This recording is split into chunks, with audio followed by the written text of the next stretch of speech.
ഓം ശ്രീ സായിറാം. ഭഗവാന്റെ പാതാരവിന്ദങ്ങളിൽ ശതകോടി പ്രണാമം. ഭഗവാൻ ശ്രീ സത്യസായി ബാബയുടെ രാമകഥാരസവാഹിനി. അധ്യായം 18.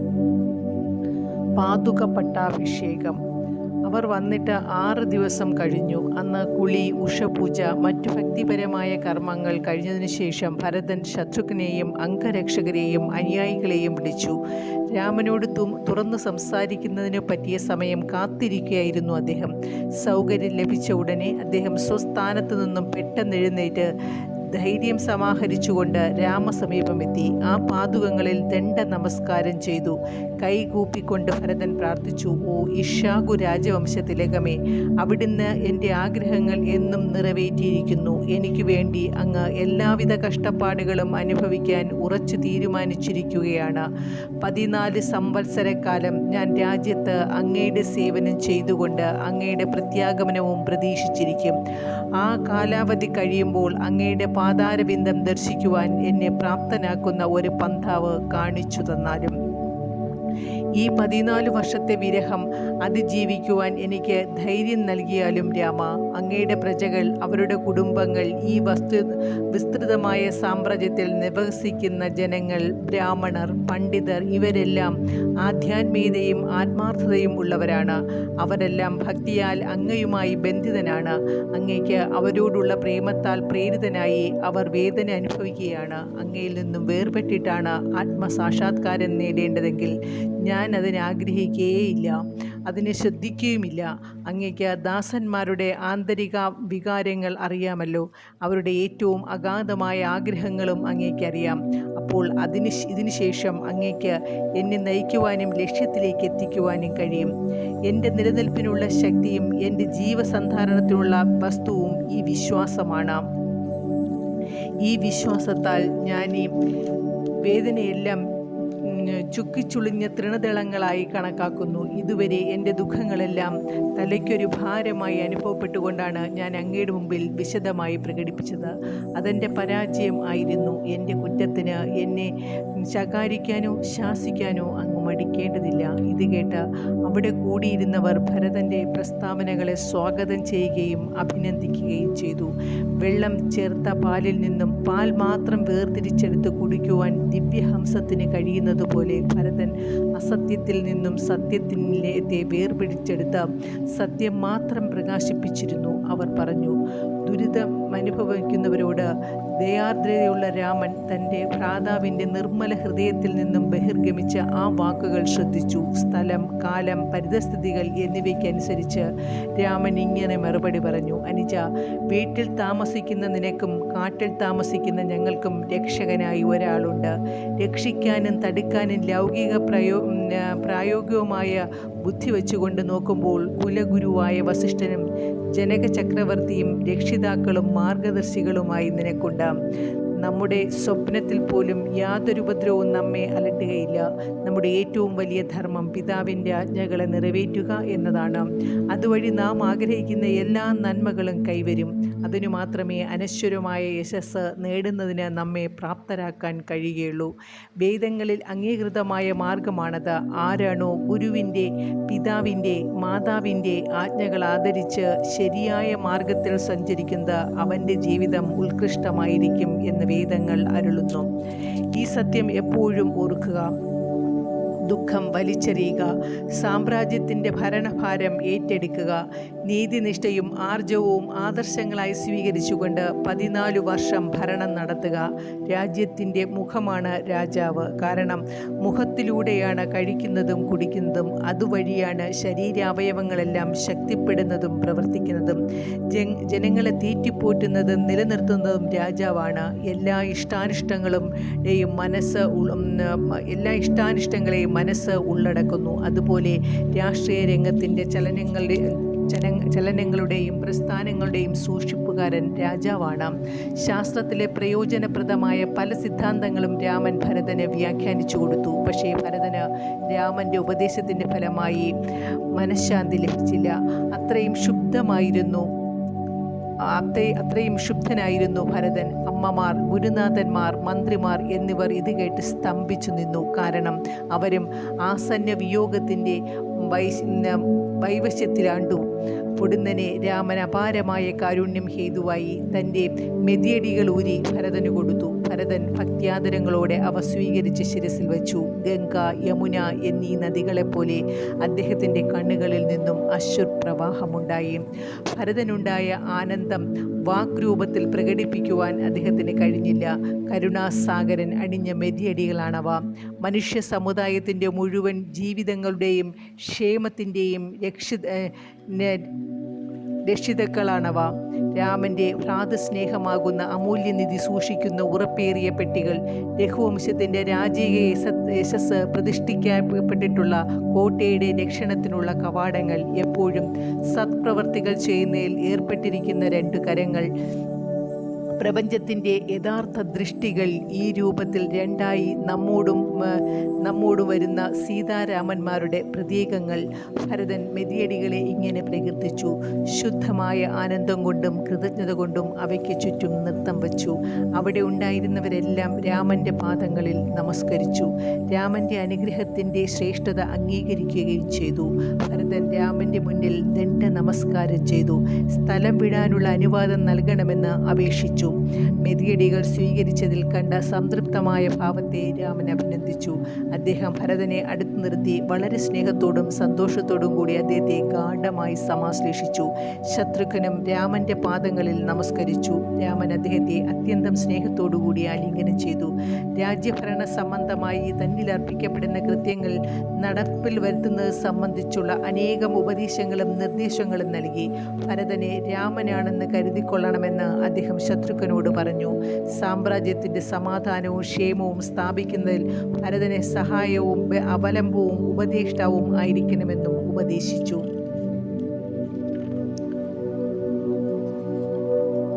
അനന്തരം ഭരതനും ശത്രുഘ്നും ലക്ഷ്മണനെ ആലിംഗനം ചെയ്തു. അവർ പറഞ്ഞു, സഹോദര, അങ്ങയുടെ ഭാഗ്യം തീർച്ചയായും മഹത്തരം തന്നെ.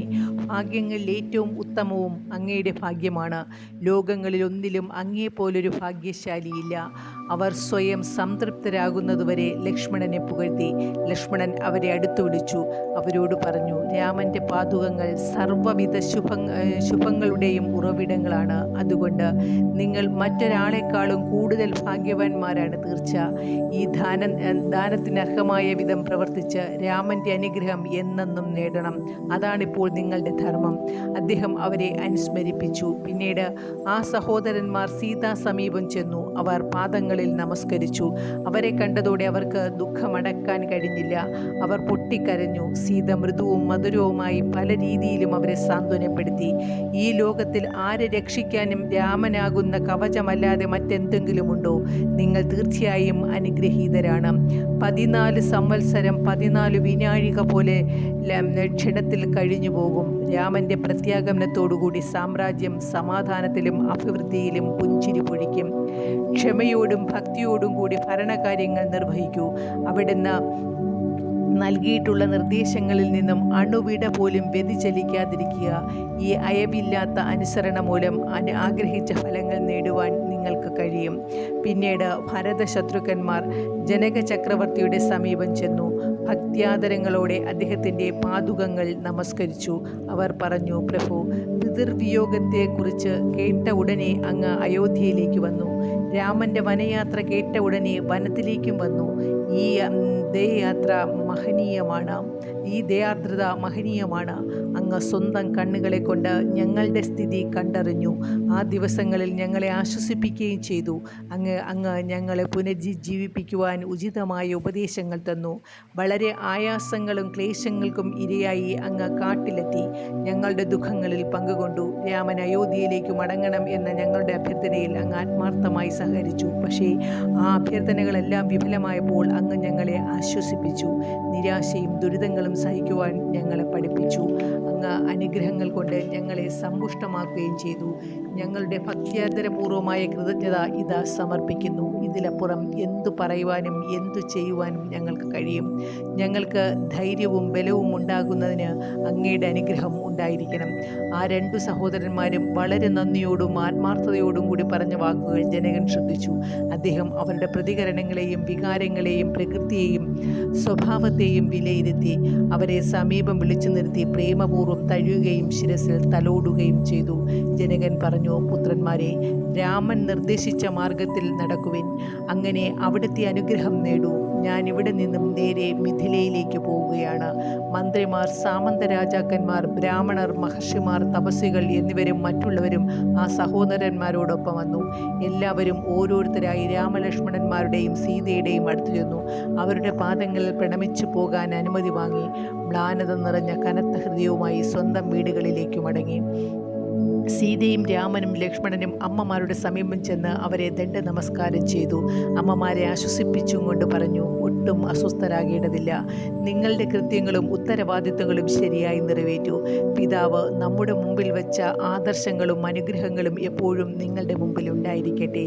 അവരെ സംബന്ധിച്ചിടത്തോളം അവർ ഇപ്രകാരം പറഞ്ഞു, ഞങ്ങൾ 14 സംവത്സരക്കാലം 14 നിമിഷങ്ങൾ എന്ന നിലയിൽ സന്തോഷത്തോടും സമാധാനത്തോടും കൂടി കാട്ടിൽ കഴിച്ചുകൂട്ടി അതിൻ്റെ അവസാനം ആനന്ദപൂർവ്വം അയോധ്യയിലേക്ക് തിരിച്ചു വരുന്നതാണ്. ഈ വാക്കുകൾ രാജ്ഞിമാരുടെ ചൈതന്യം വീണ്ടെടുത്തു. അവർ കൈകേയിയുടെ കാൽക്കൽ നമസ്കരിച്ചു. രാമൻ്റെ നാട് കടത്തൽ അവർക്ക് ഒരണുപോലും ഉത്തരവാദിത്തമില്ലെന്നും തങ്ങളുടെ ആദരവും ആരാധനയും അവർ എപ്പോഴും അർഹിക്കുന്നുണ്ടെന്നും അവർ കൈകേയിയോട് പറഞ്ഞു. ഒരിക്കലും ഒരു ഉപദ്രവവും ചെയ്യാൻ അവർ ഉപദേശിച്ചിട്ടുണ്ടായിരുന്നില്ല എന്നും അവർ അറിയിച്ചു. തങ്ങൾ എപ്പോഴും അവർക്ക് വേണ്ടി പ്രാർത്ഥിക്കുമെന്നും അവർ ഉറപ്പുകൊടുത്തു. വനത്തിലുള്ള തങ്ങളെപ്പറ്റി യാതൊരു വേവലാതിയും അവർക്കുണ്ടാകരുതെന്നും അവർ അപേക്ഷിച്ചു. അവരുടെ പശ്ചാത്താപത്തിൻ്റെ ഭാരം സഹിക്കുന്നതിനായി വേണ്ടുവോളം ധൈര്യം പകർന്നു കൊടുത്തു. പിതൃചരമം, ജ്യേഷ്ഠൻ്റെ നാടുകടത്തൽ എന്നീ 2 വിപത്തുകൾ പെട്ടെന്ന് അഭിമുഖീകരിക്കേണ്ടി വന്നപ്പോൾ ബോധഹീനനായ ക്രോധാവേശത്തിൽ ഭരതൻ അവിവേകമായും ധിക്കാരമായും സംസാരിച്ചിരുന്നു. അദ്ദേഹം പെട്ടെന്ന് ക്രോധാവിഷ്ടനായി താൻ സങ്കല്പിച്ചിരുന്ന ആളാണ് ഈ സംഭവങ്ങൾക്ക് ഉത്തരവാദി എന്ന് കണ്ടപ്പോൾ വസ്തുത പോലും അദ്ദേഹം ശ്രദ്ധിച്ചില്ല. രാമനും സീതയും ലക്ഷ്മണനും ആ സംഭവത്തിന് ഭരതനെ കുറ്റപ്പെടുത്തരുതെന്ന് അവരോട് അപേക്ഷിച്ചു. ആ അവിവേകത്തിന് ഭരതന് മാപ്പ് കൊടുക്കണമെന്നും കൈകേയിയോട് യാചിച്ചു. രാമൻ സംസാരിച്ചു കൊണ്ടിരുന്നപ്പോൾ കൈകേയി താൻ ചെയ്ത അനീതിയെ ഓർത്ത് ലജ്ജ കൊണ്ട് അധോന്മുഖയായിരിക്കുകയായിരുന്നു. അവർക്ക് രാമൻ്റെ മുഖത്ത് നോക്കാൻ കഴിഞ്ഞില്ല. അവർക്ക് എങ്ങനെ തോന്നി? കഷ്ടം! കരുണാർദ്രമായ ഹൃദയവും നന്മ നിറഞ്ഞ മനസ്സും കലർപ്പറ്റ കനകം തന്നെയായിട്ടുള്ളവനുമായ ഒരു മകനിൽ ഇത്രയും ദുരിതങ്ങളും കഷ്ടപ്പാടുകളും വരുത്തി വയ്ക്കുന്നതിന് താൻ കാരണമായല്ലോ. ഈ ഘോര വനത്തിൽ 14 കൊല്ലം അവർ കഴിച്ചുകൂട്ടണമെന്നതിന് ഞാനല്ലേ ഹേതു? ഞാനെന്ത് പൈശാചിക കർമ്മമാണ് ചെയ്തത്? എന്നാൽ ഞാൻ സ്വന്തം നിലയിൽ ചെയ്തതാണോ? അഥവാ എന്നെ ഉപകരണമാക്കി രാമൻ തന്നെയാണോ സംഭവങ്ങളുടെ ഗതിമാറ്റത്തെ ഇച്ഛിച്ചത്? സത്യം എന്തായാലും എനിക്ക് രക്ഷയില്ല. ഞാൻ ഏറ്റവും ഗൗരവമുള്ള പാപം ചെയ്തിരിക്കുന്നു. പിൻവലിക്കാനോ തള്ളിക്കളയാനോ മാറ്റിക്കളയാനോ സാധ്യമല്ലാത്ത കഴിഞ്ഞ സംഭവങ്ങളോർത്ത് കൈകേയി ദുഃഖിതയായി. അവർ സീതയുടെ 2 കൈകളും തൻ്റെ കരങ്ങളിൽ ഗ്രഹിച്ചു മാപ്പിനപേക്ഷിച്ചു. ഉടനെ അവർ പറഞ്ഞു, അല്ലല്ല, ഇത്രയും നിർമ്മലവും സരളശീലയുമായ ഒരു സ്ത്രീയുടെ മേൽ ഇത്രയും അസഹ്യമായ കഠിന വ്യത വരുത്തിവെച്ച ഈ പാപിക്ക് മാപ്പ് കൊടുക്കുന്നത് ന്യായമേ അല്ല. അവർ തൻ്റെ വിലാപം കുറേ നേരത്തേക്ക് തുടർന്നു. അയോധ്യയിൽ നിന്നും വന്ന ഓരോരുത്തരും കിട്ടിയ സൗകര്യത്തിൽ സീതയോടും രാമനോടും ലക്ഷ്മണനോടും പോകാനുള്ള അനുമതി നേടുകയുണ്ടായി. പിന്നെ അവർ തേരിൽ കയറി. യാത്ര ആരംഭിക്കുന്നതിന് മുമ്പായി സീതയും രാമനും ലക്ഷ്മണനും ഓരോ രഥത്തെയും സമീപിച്ചു. ഓരോരുത്തരെയും ആശ്വസിപ്പിക്കുകയും സന്തോഷിപ്പിക്കുകയും പോകാൻ അനുവദിക്കുകയും ചെയ്തു. അവർ മൂവരും കുലഗുരുവിൻ്റെ പാദങ്ങൾ നമസ്കരിച്ചു. തങ്ങൾ ഗുരുവിനും ഗുരുപത്നിക്കും ധാരാളം ഉപദ്രവങ്ങൾ ഉണ്ടാക്കിയിട്ടുണ്ടെന്ന് പറഞ്ഞു മാപ്പിനപേക്ഷിക്കുകയും ചെയ്തു. തങ്ങൾ ആഗ്രഹിച്ചതുപോലെയും തങ്ങളുടെ ധർമ്മത്തിനനുസരിച്ചും അവരെ ശുശ്രൂഷിക്കാൻ കഴിയാത്തതിൽ വ്യസനം പ്രകടിപ്പിക്കുകയുണ്ടായി. വസിഷ്ഠൻ ബ്രഹ്മജ്ഞാനിയായ മഹർഷിയായിരുന്നതുകൊണ്ട് അദ്ദേഹത്തിന് സീതയുടെയും മറ്റുള്ളവരുടെയും വിചാരങ്ങൾ അറിയാൻ കഴിഞ്ഞു. അദ്ദേഹം 2 സഹോദരന്മാരുടെയും സീതയുടെയും ഭക്തിയും വിനയവും ധാർമ്മിക മാർഗത്തിലുള്ള നിഷ്കൃഷ്ടമായ ബന്ധവും വിലയിരുത്തി. വസിഷ്ഠനും പത്നിക്കും രാമൻ്റെ സാന്നിധ്യം വിടാൻ കഴിഞ്ഞില്ല. കാരണം അവർ രാമൻ്റെ സദ്ഗുണങ്ങളുമായി അത്രമാത്രം ബന്ധപ്പെട്ട് കഴിഞ്ഞിരുന്നു. ആ കാട്ടുപാതയുടെ ഒരു വശത്ത് നിന്ന് കൈകൂപ്പിക്കൊണ്ട് കടന്നുപോകുന്ന ഓരോ രഥത്തിലും ഇരിക്കുന്നവർക്കും യാത്രാശംസകൾ നൽകിക്കൊണ്ടുള്ള ആ 3 പേരുടെയും ചിത്രം ഏതു വജ്രകഠിനമായ ഹൃദയത്തെ പോലും ഒരുക്കുന്നതായിരുന്നു. അവരുടെ ഹൃദയവിശാലതയും സഹാനുഭൂതിയും വസിഷ്ഠൻ്റെയും പത്നിയുടെയും ഹൃദയങ്ങളെ വല്ലാതെ സ്പർശിച്ചു. നിഷാദ രാജാവ് അനുയായികൾ ഗുഹയുടെ മധ്യത്തിൽ തൻ്റെ മുൻപിൽ നിൽക്കുന്നതായി രാമൻ കണ്ടു. അവിടുന്ന് ഭുജങ്ങൾ നീട്ടിക്കൊണ്ട് അടുത്തു ചെന്നു ഗുഹനെ ആശ്ലേഷിച്ചു. സ്വന്തം സഹോദരനെ മാറോടണച്ചു പിടിച്ചപ്പോൾ ഉണ്ടായിരുന്നതിനേക്കാൾ കൂടുതൽ ഊഷ്മളതയുണ്ടായിരുന്നു ആ ആശ്ലേഷത്തിന്. സ്വയം സമാശ്വസിക്കാനുള്ള സ്നേഹപൂർവമായ അഭ്യർത്ഥനകളെ കൊണ്ട് അവിടുന്ന് ഗുഹനെ സമാശ്വസിപ്പിച്ചു. ആ വിരഹം വിവേകത്തോടുകൂടി സ്വീകരിക്കാനായി പ്രേരിപ്പിക്കുകയും ചെയ്തു. സംഭവങ്ങളുടെ ഗതി മാറ്റാൻ ഗുഹന് ഒന്നും ചെയ്യാൻ കഴിഞ്ഞില്ല. അതുകൊണ്ട് അദ്ദേഹം രാമപാദങ്ങളിൽ നമസ്കരിച്ച് കനത്ത ഹൃദയത്തോടെ എഴുന്നേറ്റു നിന്നു. രാമനിൽ തന്നെ ദൃഷ്ടി ഉറപ്പിച്ച് ആ സുന്ദര ചിത്രം കാഴ്ചയിൽ നിന്നും മറയുന്നതുവരെ നോക്കി നടന്നകന്നു. സീതയും രാമനും ലക്ഷ്മണനും അവസാനത്തെ ആൾ സ്ഥലം വിടുന്നതുവരെ പടർന്നു പന്തലിച്ച ഒരു വൃക്ഷത്തിൻ്റെ ചുവട്ടിൽ നിന്നു. ഇതിനിടയിൽ ജനക ചക്രവർത്തിയും മിഥിലയിലേക്കുള്ള ജനങ്ങളെ നയിച്ചു കൊണ്ടുപോകാൻ തയ്യാറായി. രാമനും ലക്ഷ്മണനും തങ്ങളുടെ ശ്വശുരനെയും ശ്വശ്രുവിൻ്റെയും പാദങ്ങളിൽ പ്രണമിച്ചു. സീതയും മാതാപിതാക്കന്മാരുടെ കാൽക്കൽ കുമ്പിടുകയുണ്ടായി. അമ്മയും അച്ഛനും മകളെ ആലിംഗനം ചെയ്തു. വാത്സല്യപൂർവ്വം തലയിൽ തലോടി. അവർ പറഞ്ഞു, മകളെ, നിന്റെ ധീരമായ തീരുമാനവും ഭർതൃഭക്തിയും നമുക്ക് വലിയ യശസ്സുണ്ടാക്കും. നിന്നിൽ കൂടി നമ്മുടെ കുടുംബവും വംശവും പവിത്രീകൃതമായിരിക്കുന്നു. ഞങ്ങൾ വല്ല വിശിഷ്ടമായ വ്രതം ആചരിക്കണം. വലിയ തപസ് അനുഷ്ഠിച്ചിരിക്കണം, അല്ലെങ്കിൽ ഞങ്ങളുടെ കുടുംബത്തിൽ നീ ജനിക്കുമായിരുന്നില്ല. അവർ മകളെ ധാരാളം പ്രശംസിച്ചുകൊണ്ട് തങ്ങളുടെ ആനന്ദവും സംതൃപ്തിയും പ്രകടിപ്പിച്ചു. അവർ അവൾക്ക് ഉറപ്പ് കൊടുത്തു, സീതേ, നിനക്ക് യാതൊന്നിൻ്റെയും ദൗർലഭ്യം ഉണ്ടാവുകയില്ല. നിന്റെ ജീവശ്വാസമാണ് രാമൻ. രാമൻ്റെ തണലിൽ ജീവിക്കുന്നതുകൊണ്ട് നിനക്ക് യാതൊരു അപകടവും സംഭവിക്കുകയില്ല എന്ന് ഞങ്ങൾക്കറിയാം. എന്നിരുന്നാലും നിങ്ങൾ വ്യത്യസ്തമായ സത്തയിലുള്ളവരാണ്. അതിൻ്റെ ഫലമായി പ്രശ്നങ്ങളും വിഷമതകളും ഇടയ്ക്കിടയ്ക്കുണ്ടാവാം. അവ വിധിയുടെ വിനോദമാണെന്നറിയുക. പായുന്ന മേഘങ്ങൾ പോലെ അവ മാറിപ്പോകും. അവർക്ക് ശാന്തി ഉണ്ടാകാനായി ജനകൻ അനേകം വേദമന്ത്ര സൂത്രങ്ങൾ അവതരിപ്പിച്ചു. അനന്തരം അദ്ദേഹം അനുയായികളും ആശ്രമം വിട്ട് കാട്ടിൽ നിന്നും പുറത്തേക്കുള്ള വഴിയിലൂടെ യാത്ര ആരംഭിച്ചു. അയോധ്യയിൽ നിന്നും മിഥിലയിൽ നിന്നും വന്ന ആളുകൾ അവിടം വിട്ടു. അവർ കണ്ണിൽ നിന്നും മറയുന്നതുവരെ സീതയും രാമനും ലക്ഷ്മണനും ആ മരത്തണലിൽ തന്നെ നിന്നു. അനന്തരം അവർ സ്വന്തം പർണശാലയിലേക്ക് പോയി. രാമൻ ഭരതൻ്റെയും ശത്രുഘ്നൻ്റെയും ഭക്തിയും വിശ്വാസവും അവരുടെ മാതൃകാപരമായ സ്നേഹവും കൂറും പ്രജകളുടെ സ്നേഹബന്ധവും വികാരോഷ്മളതയുടെ വർണ്ണിക്കുന്നത് സീതയും ലക്ഷ്മണനും സശ്രദ്ധം ശ്രവിച്ചു. അവർ മടങ്ങിപ്പോയതിൽ അവരുടെ ഹൃദയം നൊന്തു. കുറേ കാലത്തേക്ക് കൂടി അവരുടെ സാന്നിധ്യം അവർ ആഗ്രഹിച്ചിരുന്നു. ഈ സംസാരത്തിനിടയിൽ പലപ്പോഴും അവർ ദശരഥൻ്റെ ചരമത്തെപ്പറ്റി ഓർമ്മിച്ചു. ചക്രവർത്തിക്ക് അവരോടുണ്ടായിരുന്ന സ്നേഹവാത്സല്യങ്ങൾ സ്മരിച്ചപ്പോൾ അവരുടെ കവിളുകളിൽ കൂടി കണ്ണുനീരൊഴുകിയിറങ്ങി. ഈ സ്ഥിതി കണ്ടപ്പോൾ രാമൻ്റെ മുഖം മന്ദഹാസം കൊണ്ട് പ്രകാശിച്ചു. അവിടുന്ന് ജീവിതത്തിൻ്റെ രഹസ്യങ്ങളെപ്പറ്റിയും അതിൻ്റെ നിഗൂഢമായ തുറന്നു കാണാനുള്ള താക്കോലിനെ പറ്റിയും വിസ്തരിച്ചു. അങ്ങനെ അവർ ആ വനസംഗീതത്തിൽ ബഹുലമായ ദിനം കഴിച്ചുകൂട്ടി. ഇതിനിടയിൽ അയോധ്യയുടെ അടുത്ത് ജനവാസമുള്ള പ്രദേശങ്ങളിലേക്ക് വനത്തിൻ്റെ അറ്റത്തു നിന്നും ബഹിർഗമിക്കുന്ന ജനപ്രവാഹത്തിന് തപസ്വികൾ, മഹർഷിമാർ, ബ്രാഹ്മണർ, ഭ്രാതാക്കളായ ഭരതശത്രുഘ്നന്മാർ, കൗസല്യ, കൈകേയി, സുമിത്ര എന്നീ രാജ്ഞിമാർ, മന്ത്രിമാർ, പൗരന്മാർ എന്നിവരടങ്ങുന്ന വൻപിച്ച ജനക്കൂട്ടത്തിന് ദുഃഖഭാരം അടക്കി നിർത്താൻ കഴിഞ്ഞില്ല. ദൂരം കൂടുതൽ സഞ്ചരിക്കും തോറും നഗരിയോടടുക്കും തോറും ദുഃഖം വർദ്ധിച്ചുകൊണ്ടേയിരുന്നു. രാമൻ്റെ സാന്നിധ്യത്തിൽ കഴിഞ്ഞ 5 ദിവസത്തെ അനുഭവങ്ങളെപ്പറ്റി അന്യോന്യം വിവരിച്ചും രാമൻ ഉൾക്കൊണ്ടതും മാതൃകകൾ കൊണ്ട് വിശദീകരിച്ചതുമായ ആദർശങ്ങൾ ശ്ലാഘിച്ചും അവിടുത്തെ പ്രേമം, കരുണാർദ്രത, വാത്സല്യം ഇവയെ അനുസ്മരിച്ചും അവർ ഭക്ഷണത്തിനോ ഉറക്കത്തിനോ ഒരിടത്തും നിർത്തിയില്ല. കാരണം അവർക്ക് വിശപ്പോ ഉറക്കമോ ഉണ്ടായിരുന്നില്ല.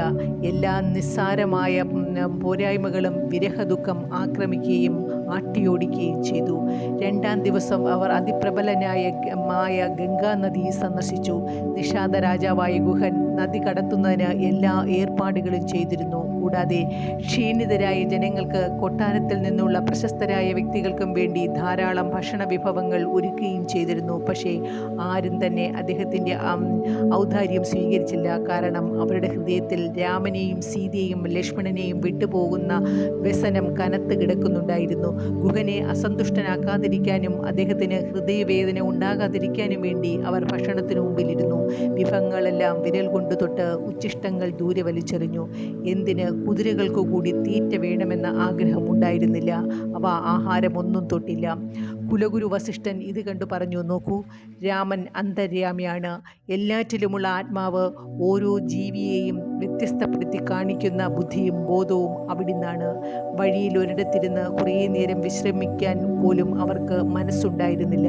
വഴിക്കൊന്നും തങ്ങാതെ നേരെ അയോധ്യയിൽ ഹൃദയവേദ അനുഭവിച്ച് കാത്തിരുന്ന പൗരന്മാർക്ക് മുമ്പിൽ രാമപാദുകങ്ങൾ പ്രദർശിപ്പിക്കാനും അതുവഴി അല്പമെങ്കിലും സുഖവും ധൈര്യവും അവർക്കുണ്ടാക്കുവാനും അദ്ദേഹത്തിന് വലിയ ഉത്കണ്ഠയുണ്ടായിരുന്നു. അതുകൊണ്ട് സംഘം ഗോമതി, സരയൂ എന്നീ നദികൾ കടന്ന് അയോധ്യയുടെ പ്രാന്തപ്രദേശത്തിൽ യാത്രയുടെ 4-ാം ദിവസം എത്തിച്ചേർന്നു. രാമൻ താവളമടിച്ചിരുന്ന സ്ഥലത്തേക്ക് പോയ മഹാസംഘത്തിൽ ചേരുവാൻ കഴിയാതിരുന്ന അയോധ്യയിലെ വൃദ്ധന്മാരും കുട്ടികളും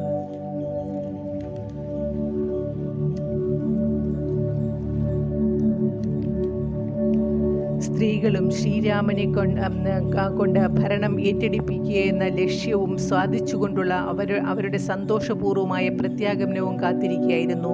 തളർച്ച കൊണ്ടും അതിരറ്റ ഉത്കണ്ഠ കൊണ്ടും അവരുടെ കണ്ണുകൾ ഏതാണ്ട് അന്ധമായി കഴിഞ്ഞിരുന്നു. അങ്ങനെയിരിക്കെ ദൂരത്തു നിന്നും തേർച്ചക്രങ്ങളുടെ ഖരഖര ശബ്ദം കേട്ടപ്പോൾ അവർ വീഥികളിലേക്ക് ഓടി വന്നു. കടന്നു പോകുന്ന വാഹനങ്ങളിലെല്ലാം എവിടെ നമ്മുടെ സ്വാമി എന്ന് ചോദിച്ചുകൊണ്ട് എത്തി നോക്കി. സന്ധ്യ കഴിഞ്ഞ് നേരം വളരെ ഇരുട്ടി തുടങ്ങിയപ്പോൾ അവർ വീടുകളിലേക്ക് മടങ്ങി.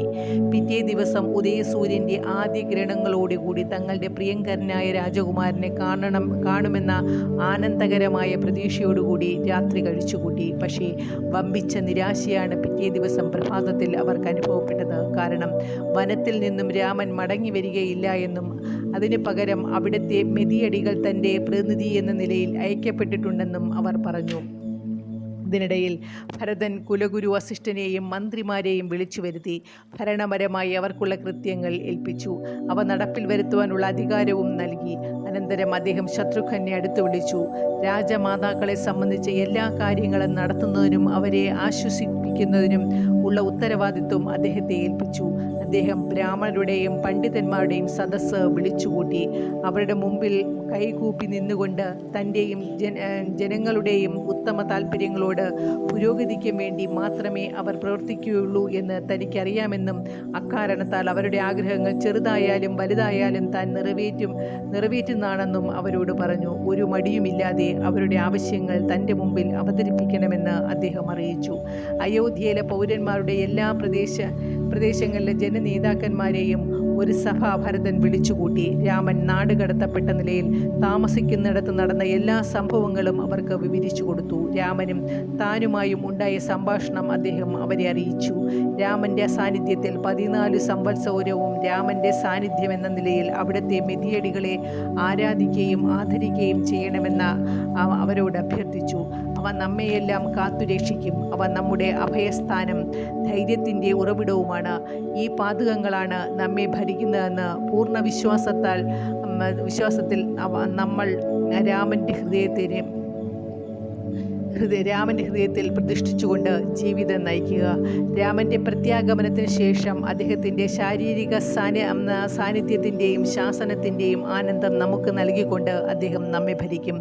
പ്രാർത്ഥനയോടുകൂടി ആ സന്തോഷപൂർണമായ ദിവസത്തെ കാത്തിരിക്കുകയാണ് ഈ നിമിഷം മുതൽ നമ്മുടെ കർത്തവ്യം. ഭരതൻ പാദുകങ്ങൾ സിംഹാസനത്തിൽ പ്രതിഷ്ഠിക്കുന്നതിനുള്ള ശുഭമുഹൂർത്തം നിശ്ചയിച്ചു. കുലഗുരു, പണ്ഡിതന്മാർ, തപസ്വികൾ, പുരോഹിതന്മാർ, മന്ത്രിമാർ, കൊട്ടാരത്തിലെ മറ്റുള്ളവർ, ജനനേതാക്കൾ, സാധാരണ പൗരന്മാർ എന്നിങ്ങനെ ജനതയുടെ എല്ലാ വിഭാഗങ്ങളിൽപ്പെട്ടവരുടെയും അനുവാദം ഇക്കാര്യത്തിൽ അദ്ദേഹത്തിനുണ്ടായിരുന്നു. ഈ സംഭവം ഗംഭീരമായ നിലയിൽ ആഘോഷിക്കപ്പെടുന്നതിന് വേണ്ടപ്പെട്ട ഏർപ്പാടുകളുടെ മേൽനോട്ടം അദ്ദേഹം തന്നെ വഹിച്ചു.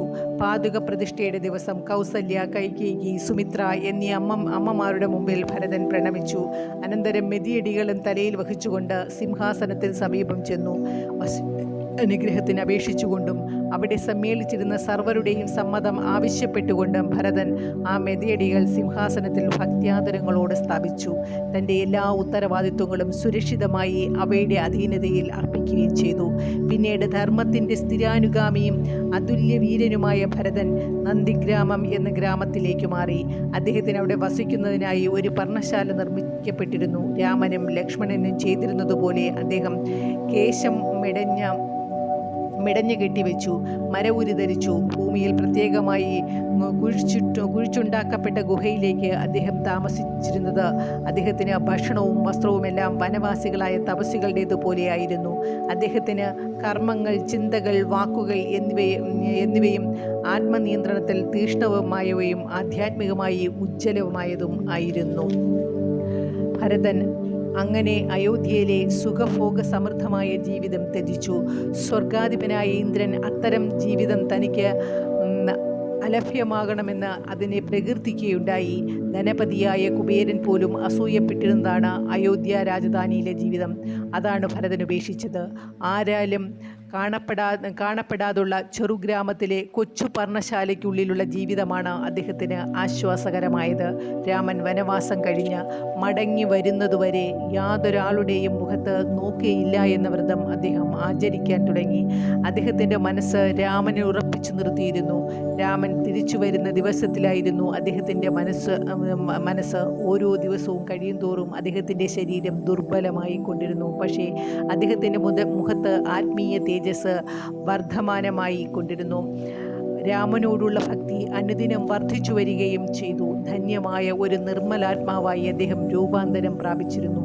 അദ്ദേഹത്തിൻ്റെ ഹൃദയകോശത്തിൽ നക്ഷത്രങ്ങൾ ഉജ്ജ്വലപ്രഭയുള്ള പ്രഭാപൂർണമായ നക്ഷത്രമാലയായി പ്രകാശിച്ചു.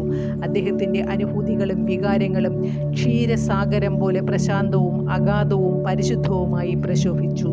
സായിറാം.